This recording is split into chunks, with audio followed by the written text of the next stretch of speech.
श्री स्वामी समर्थ. आज आहे गुरुवार. आजचा दिवस खूपच स्पेशल आहे माझ्यासाठी, कारण आज आहे स्वामींचा वार. तसेच मार्गशीर्ष महिन्यातला शेवटचा गुरुवार देखील आहे. उपवासाच्या दिवशी कोणी फळे खातं तर कोणी शाबू खातं. मी तर शाबूच खात असते नेहमी. लहान मुलांना शाबू खायची खूपच आवड असते.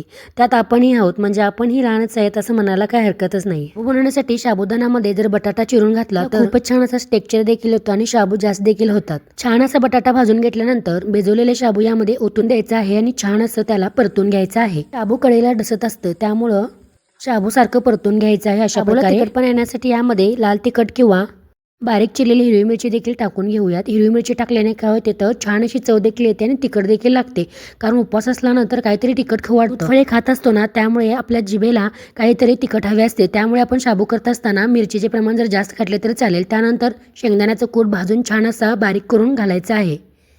छान असा मस्त असा परतून घ्यायचा आहे, जेणेकरून ते डसणार नाहीत. अशा पद्धतीने करून घ्यायचं आहे. शाबू बनवत असताना कधी एकदा शाबू पस्त करणं असे होते ना.